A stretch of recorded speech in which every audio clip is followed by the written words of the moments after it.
lock up his spot in day 2.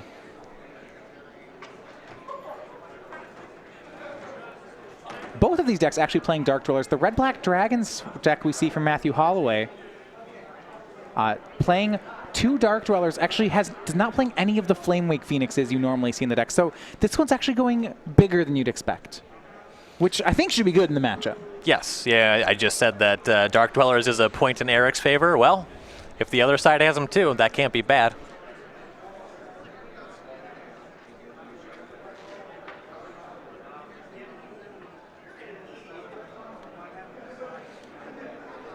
Yeah, 2 copies in Matthew's deck, 3 in Eric's.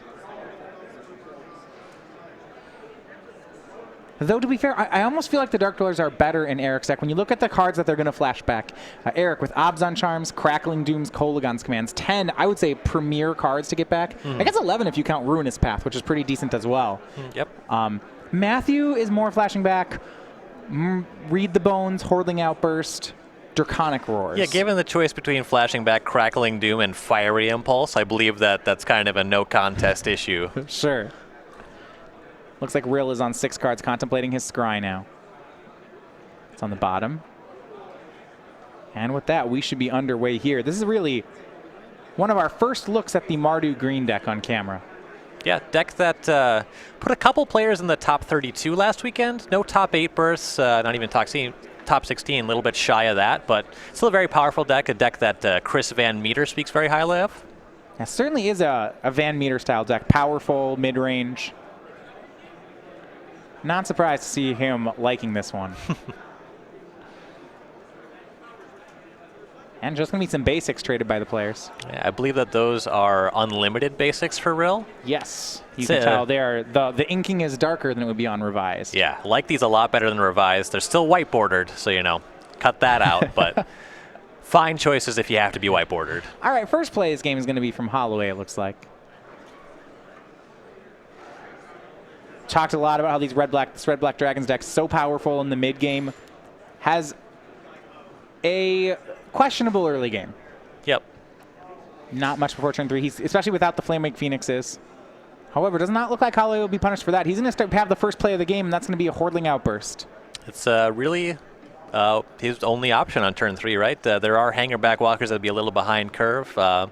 But you mentioned that he's not playing Flamewake Phoenix, so... Yeah, no Phoenix. 1 copy of Read the Bones is the only other thing he could get. Otherwise, it's just kill spells before 3. This looks a lot better on turn 3 in an empty board than Read the Bones. And for Eric, it is straight Jund mana basic lands. What is that mountain? That's critical. Great. That is great. I was critical of the unlimited lands, but that mountain is the biggest eyesore on the battlefield right now. There's a last-minute addition to the deck. we didn't realize that we were going to play mountains today. Got to go find one. Here, come off the bench. All right, a swing here for 3 from Holloway. And Rill going to go ahead and Kolaghan's Command 1 Goblin and have Holloway discard. Yeah, the alternative here is take 3 to the face and continue doing nothing with your mana, so... Yeah, I mean, it's not great, but I guess if Eric's assuming that his mana is spoken for on future turns, then this is his only chance to do something. And there is a Soulfire Grandmaster in Rill's hand. Not clear there's white mana available. Crackling Doom was the draw for Rill. Yeah, 2 Soulfires, Crackling Doom. He is at a loss for white mana here. We'll see what Holloway can do to take advantage. Yep, no land there, white or otherwise. The scary part is that Holloway discarded a Kolaghan, and I think now we see why he has another copy of it in his hand. Here's a swing. That one's going to be for 9. Eric will drop to 9. Wouldn't even want to dash 2 copies if you had 10 mana. That discard that wouldn't be good. That discard was pretty clear-cut, yeah. Well, here's a land for Eric, but the Red-Black Dragons deck it hits so hard once it gets going. Yep.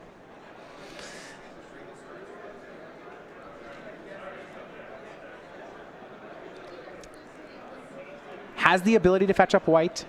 Remember, his deck plays Soulfires, Siege Rhino. These are all great things, and I think on curve, they would have served him very well here. Absolutely. Electing to leave his mana up. So there's a Crackling Doom in Rill's hand that if that Kolaghan comes back into play, that just has to be what he's planning.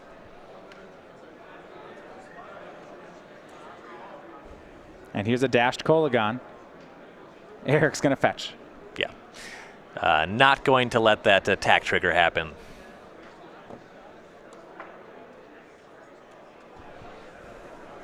Fetches for Canopy Vista, so his colors are now online, but his life total dwindling quickly. Now, Soulfire Grandmaster might be able to undo that damage if Eric's Dex cooperates. Yeah, Eric has a Soulfire Grandmaster. He does have main deck Roast. Roasting a Goblin, not the most exciting play, but gaining 5 life looks like it is relevant. I believe he has a Siege Rhino looming as well, which is another way to gain life. It's excellent. So he takes care of the Kolagon, takes 2 off the Goblins, and he drops to 6. Back over to Rill we go. Draft for the turn, Nomad Outpost. And does he dare tap out for Siege Rhino? Not yet. It's going to be a Soulfire Grandmaster and a pass. So with 2 mana up, he could have Draconic Roar. He could also have Murderous Cut thanks to 3 cards in the graveyard. Yep, definitely representing a removal spell, though, unless there's another Kolagon, number 3. Well, yeah, the deck does play 4 of it. Yeah. That's a lot for a legendary creature that comes back to your hand. Yeah, and in the matches that we've covered, it does just seem like the best, most powerful card in the deck. So running 4 is probably right. Yeah, it's interesting. It's a card that really, it's been around for a while and has not caught on, I think, up until this deck.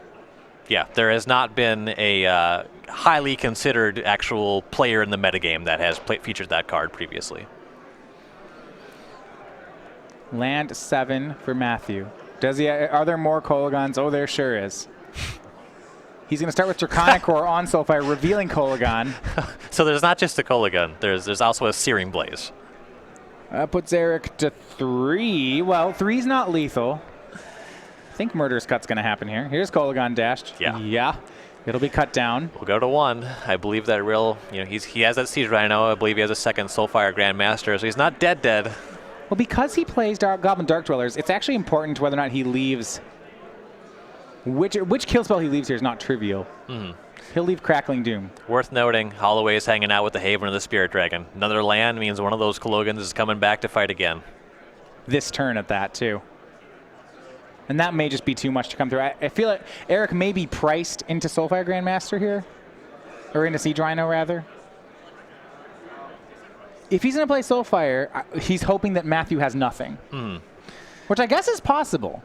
Just improbable. It really boils down to what he can do with the rest of his mana. If you can't cast another spell, I think it just has to be Siege Rhino. You gain more life, even if the goblins attack. So with a Crackling Doom in hand, he could play Soulfire Grandmaster. He would have enough to do Doom and Soulfire. Yeah, that just has to be the line. Because playing around 1 land is just too high probability here. If Matthew hits the land, he just Kolagons immediately. Yeah. If you play Rhino, that's lethal. Now, I don't think he has. I think his last card's Obzon Charm, so yes. not exactly the Crackling Doom he might be wanting. A draw from Holloway. Some kind of action. It's going to be Grasp of Darkness. Just big enough. Yeah, that's a lethal. Yeah. Were it 3, he could pump through it with Obzon Charm. Yep. Unfortunately, the -4/-4, we've seen that card just be really good. Yeah, 2 mana. The rate on that card's amazing, and we see it there really pull its weight. So game 1, over in favor of Matthew Holloway and Red-Black Dragons. We'll go to the sideboards here. We said we liked Eric's position in the matchup. Now, his mana missed a turn for him, and he never really came back from it. Look at the cards he has, though. He has Duress, Transgress the Mind, Arishan Cleric, Hallowed Moonlight, Radiant Flames, Virulent Plague, Dragon Master Outcast, an Obnixilis Reignited, a Chandra, and a Kalidas. I like the big mana plays here. Obnixilis Reignited, Chandra Flamecaller both look great. This matchup is going to come down to what Haymaker you end up with after some removal spells have been traded with some creatures. The other card I really like is Transgress the Mind for that same reason, clearing out the Haymakers from your opponent's hand. So if you're doing that, then are we getting away from cards like Roast and Kolagon's Command? Yeah, Roast seems like a non-starter against a deck that's only... Your opponent has Goblin Dark Dwellers. That's not stock for a Red-Black Dragons deck. I wouldn't assume he had it if I was in Eric's spot. And even if I did know, I mean, how many does he have, right? Right. You can't kill a Kologan. You can't kill a Thunderbreak region with it. That would presumably be one of the cuts. And you can kill a hanger back, but you don't even want to do that. Yeah, not a great exchange. On Holloway's side, his sideboard is a Duress, 2 Foul Tongue Invocations, 2 Kalidases, an Outpost Siege, 3 Radiant Flames, 2 Roast, and 3 Transgress the Mind.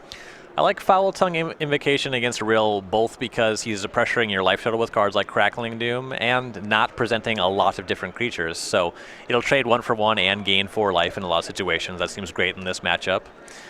Whether or not Outpost Siege comes in, I personally like it. Drawing extra cards in these grindier matchups seems good. Yeah. The big one to me is Roast that I would want to go for. With Rill playing 4 Siege Rhinos, 4 Soulfires, and 3 Dark Dwellers, it seems like a very efficient answer. Yeah, if you expect your opponent has a lot of ground creatures, killing Soulfire, Grandmaster, certainly as this deck that's just trying to deal a lot of damage to the face, that card can matter a lot. Yeah. So Eric Rill down a game. He's playing Mardu Green. We'll start game 2 with Matthew Holloway shortly. If you're following us, though, next weekend, you're going to want to come out for Star City Games Regional Championships. Regional Championships, these are a Modern happening on February 6th. These are part of the new SCG Tour in Season 1, and as such, they'll award SCG points as well, including an invitation to an invitational for each player who makes the top 8. Also, the first 200 players to arrive at each event will receive a copy of the Ascent of Aya playmat and the token at each event. So you're going to want to learn more about this, and to find the one closest to you, we actually have a handy map here, so you can look at that one. And to find this individual store, you can check out more at our website at starcitygames.com/regionals. Yeah, Regionals is just a great tournament. Opportunity to play Modern, a format that's just booming right now. I'm very excited to play myself. What I'm playing, couldn't tell you. Storm Chaser Mage. Could We're be. Gonna do it. We're gonna Could do it. be. It's practically a second Delver of Secrets. My least favorite card in the deck. You can Gitaxian Probe with Storm Chaser Mage and just bolt them. Look at all this damage. Yeah, How and can we say no? if you play against Infect, that life loss doesn't even matter. It's great. Yeah. I don't know if Storm Chaser. I don't know if he's efficient enough for Modern. That's pushing it. I'm skeptical. We look here. Rill's on the play. He did mulligan last game. Kept hand with reasonable, not perfect mana, and ended up breaking the wrong way for him. Yep, it's difficult to pitch a hand after you've mulliganed in one of these 4-color decks that has access to 3 of your colors. Yeah, well, at a certain point, you just have to play to the top of your deck. You can't ask to have everything in the opener because that would result in you shipping far too many hands. Absolutely. Eric's going to have to take a 6 again.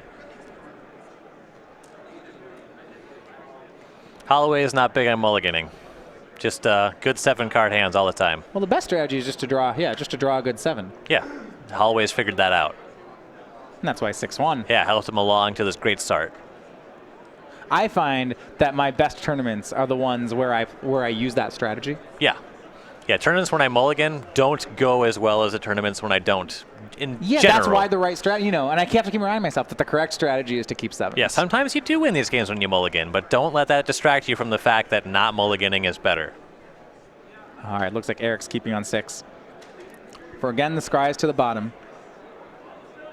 And we'll start out. We are underway. See if Eric can piece together mana this time. He does have a fetch land, so he will have access to 2 colors. I don't think he'll get color screwed as he did before. Yep, and there was the white bordered card in his hand. Knew that was a land. You see, he's actually taking his time on the Wooded Foothills. Yep. He'd like to get a duel with it, but if he's not fetching it right away, and my read on this is that he needs the mana in his hands very loose. Yeah, there's one of 2 things that could be going on here. Either he does not know what color he wants to get, or he wants to keep the lands in his deck. And it looks like it's the second as he passes here. Yeah, and for Eric, this is never what you want to have happen, especially in a game that can send you into day 2. It looks like he has 2 hands that have been non-starters. Both of them reasonable keeps. You look at Rill's hand, he has a Fiery Impulse, he has 2 copies of Obzon Charm. 1 more land would have probably been enough to make this hand playable. And if he hits a land here, he still might be okay. Yeah, absolutely. Like we have observed time and again about this Red-Black Dragons deck, Holloway still hasn't done anything. That said, no help on Eric's side. Draws a copy of Radiant Flames. And that's not actually one I expected to see out of the Dragon's deck, out of Mardu Green. Yeah, that is interesting. Holloway did lead on that turn 3 Hordling Outburst in game 1, though that is not the line that he's taking in this game. So Radiant Flames looks a lot weaker here. Well, Holloway's going to capitalize on Eric's stumbles. He makes it to 4 mana. And his first play of the game, it makes it to 3 rather. We'll see if he has the 4th. He does. First play is a Thunderbreak Regent. And that's got to be the frustrating part from Eric's side is sometimes you have hands that don't line up. But what you want to do is still pressure your opponent to have a good hand. The fact that Holloway's first play is just a Thunderbreak Regent, it's not going to take much decision making from Holloway to pilot this, to send this one home. No, and Eric discarding from his turn there, clearly unhappy with the way this game is playing, and rightfully so. This is not the way you want that this matches like this to go. Yeah, or any match ever. Yeah, you hope your out here is that Holloway just passes the turn. Perhaps he's land flooded. He's going to duress now. So we'll see Eric's keep, and it's pretty solid. He's got, oh wow. Virulent Plague, Radiant Flames, Kolaghan's Command, 2 Obs on Charms, Fiery Impulse, and Goblin Dark Dwellers. The one thing going well for Eric here is that this duress does not matter. Yeah. This is going to take, I want to talk about the sideboarding for Eric here. He's definitely, it feels like he's approaching this matchup from an anti-tokens perspective. Yes. I'm not, it's not clear how much he knew about Holloway's main deck after game 1. It was just Goblin tokens and clogging the Stormsfury. Yeah, there are, if you're planning to kill the Hangerbacks, that's fine. There's Hangerbacks, 2 Pia and Kieran, and 4 Hordling Outbursts, but that's actually it for the going wide part of Dragons. Mm-hmm. And Cloggin is just a card that suggests the possibility of just being even more heavily invested tokens deck, so, I don't fault Rill for sideboarding like that. There is a chance for Rill. Matthew, after playing Duress, did not cast anything. Rill drew a land, now it's a Shambling Vent, so it comes into play tapped. And, even when this Regent finally gets felled by a removal spell, it's already cracked in for it's going to be 8 this turn, and that removal spell is going to be another 3. Well, we'll see if Matthew has a Kolaghan to follow up with, too. Or perhaps the Dark Dwellers. He did hit land 5 this turn. And it's going to be Dark Dwellers. That's going to be Duress. He sees the draw. Duress into... Yeah, and now the draw was Shambling Vent. Now Eric's hand's just a bunch of nonsense. Yeah, multiple Kolaghan's commands, Fiery Impulse. Nothing that kills any of Holloway's creatures. And targeting Thunderbreak Regent twice to kill it, far from ideal. Yeah, you're just dead to that play. He can play Soulfire Grandmaster. That was his draw for the turn. He'll go ahead and do that. And pass. Now, he's taking 8 this turn, cannot block either of Holloway's creatures. Yeah, that Goblin is a real menace. And here's Kolaghan, and that will sew it up. No blocks, lethal damage. 2-0, Matthew Holloway will move to 7-1. Yeah, not a lot to say about what transpired there. We saw Eric mulligan into little suboptimal hands. Not hands that I think that you would mulligan. I think they're fine keeps. They're both 6s. I mean, a 6 that's missing something. Most of your 6s are going to miss something. And, in Eric's spot, having something like a multiple Obs on Charm, 2-land hand on the play, one of them a fetch land with a Fiery Impulse, this is good. This is very keepable.